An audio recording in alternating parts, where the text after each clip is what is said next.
محمد نبینا محمد نبینا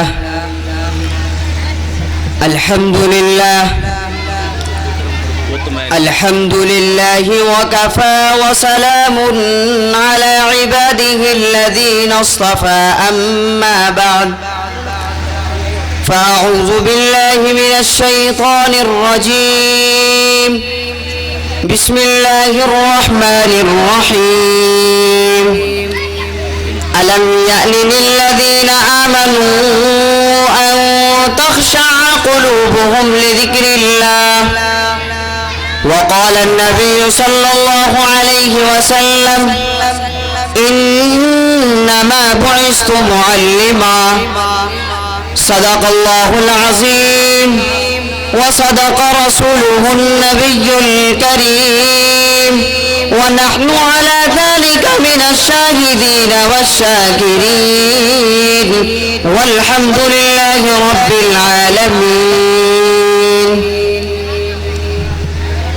اگر فرعون اٹھتا ہے تو موسیٰ کی عصا بن جا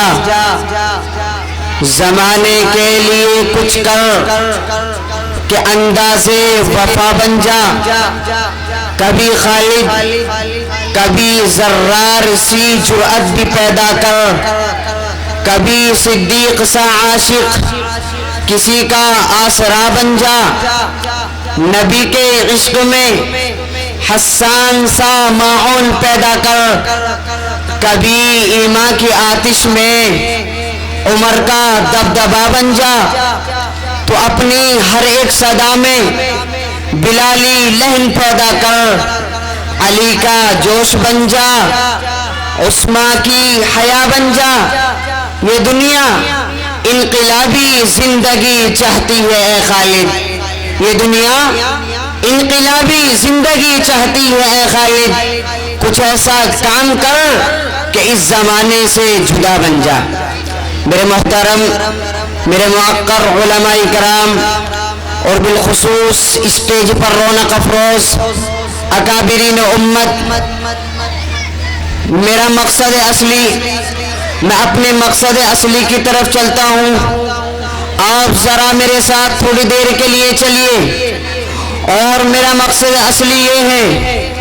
کہ اللہ کو ماننے والا نبی کو ماننے والا اللہ کے ایک ہونے کا دعویٰ کرنے والا اور نبی کو اپنے سامنے رکھ کر کے زندگی گزارنے والا آج اس زمین پر پریشان کیا بھی جا رہا ہے اور کچھ اپنی غلطیوں کے اعتبار سے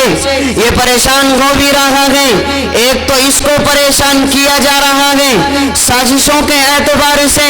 پلانوں کے اعتبار سے اور خود یہ اپنی غلطیوں کی وجہ سے بھی پریشان ہے کل ملا کر کے پوری دنیا کے اندر اگر میں اور آپ طاہرانہ نظر ڈالیں تو اللہ کو ماننے والا آج پریشان ہے اور مصیبت زدہ ہے اور گھرا ہوا ہے آفتوں میں مشکلات میں ہر اعتبار سے اس کو پیچھے دھکیلنے کی کوششیں ہو رہی ہیں ہر اعتبار سے سماجی اعتبار سے سیاسی اعتبار سے اقتصادی اعتبار سے معاشی اعتبار سے کوئی بھی ایسا میدان نہیں کہ دنیا میں اللہ کو ماننے والا نبی کو ماننے والا دنیا کے کسی میدان میں آگے ہے ہاں میں یہ صبر کر لیتا کہ یہ دنیا کے میدان میں آگے نہیں یہ دین کے میدان میں آگے ہے یہ اللہ کو راضی کرنے والے میدان میں آگے ہے اس کے راتوں قرونے بڑے مضبوط ہیں اس کی نمازیں بڑی مضبوط ہیں اس کی تہجدیں بڑی مضبوط ہیں اس کے آپس میں ہمدردیاں بڑی مضبوط ہیں گناہوں سے بچا ہوا ہے نیکیاں اس کی بڑی مضبوط ہے علماء کی بڑی قدر مضبوطی کے ساتھ کرتا ہے لیکن جہاں بھی غور کرو کہیں بھی کامیاب نہیں ہے ہر جگہ صفر ہے نہ دنیا کے اعتبار سے نہ دین کے اعتبار سے ہر اعتبار سے پیچھے، دنیا کے اعتبار سے تو دنیا والوں نے دھکیل دیا،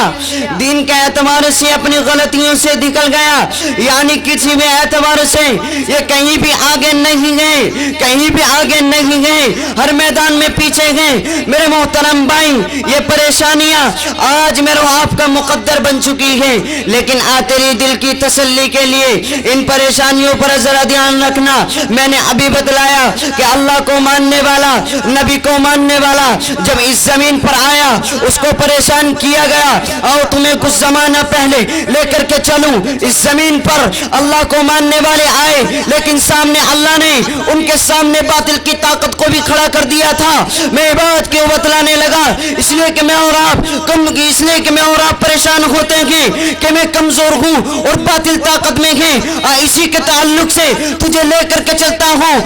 ذرا پیچھے سے چل۔ اللہ کے نبی کے زمانے سے پہلے اس زمین پر ایک اللہ کا نافرمان اس زمین پر آیا تھا، جس کو میں اور آپ فرعون کے نام سے جانتے ہیں، جس کو میں نے اور آپ نے فرعون کے نام سے جانا ہے۔ بڑی طاقت اور قوت کا مالک ہے، بڑی حکومتوں کا مالک ہے، بڑی شان و شوکت کا مالک ہے، اور اس شان و شوکت کے تعلق سے اس نے گمنڈ میں چور ہو کر دنیا کے لوگوں کے لیے یہ اعلان کر دیا تھا، انا ربکم الاعلی، مجھے رب مان لیجئے، مجھے اعلی رب مان لیجئے۔ چنانچہ اعلان کر دیا، باطل طاقت میں گئے۔ اسی کے بالمقابل اللہ کا ایک دیوانہ حضرت موسیٰ اس زمین پر آیا، دیکھنے میں بڑا کمزور ہے، دیکھنے میں کوئی طاقت نہیں ہے، کوئی ہتھیار نہیں ہے، کوئی شان و شوکت نہیں ہے، ہاں کچھ پرورش۔ حضرت موسیٰ خود فرعون کے گھر میں پرورش پانے والی یہ ننھی سی جان ہے۔ میں زیادہ لمبی تفصیل نہیں بتلانا یہ چاہتا ہوں کہ باطل طاقت میں گئی اور اسی کے ساتھ حق بالکل کمزور ہو گئے، لیکن جب یہ دونوں کے دونوں آمنے سامنے آئے، حق آمنے ہوا اور باطل سامنے ہوا، لیکن جب یہ دونوں کے دونوں آمنے سامنے آئے، او اللہ کے دیوانوں، تمہیں تو معلوم ہے کہ اللہ نے ذلیل کر کے فرعون کو غرق کر دیا اور حضرت موسیٰ کو عزت دی، حالانکہ موسیٰ فرعون کے مقابلے میں طاقت کے اعتبار سے کمزور تھے۔ میں اپنی تقریر کو یہیں ختم کرتا ہوں۔ آمین، وآخر دعوانا ان الحمدللہ رب العالمین۔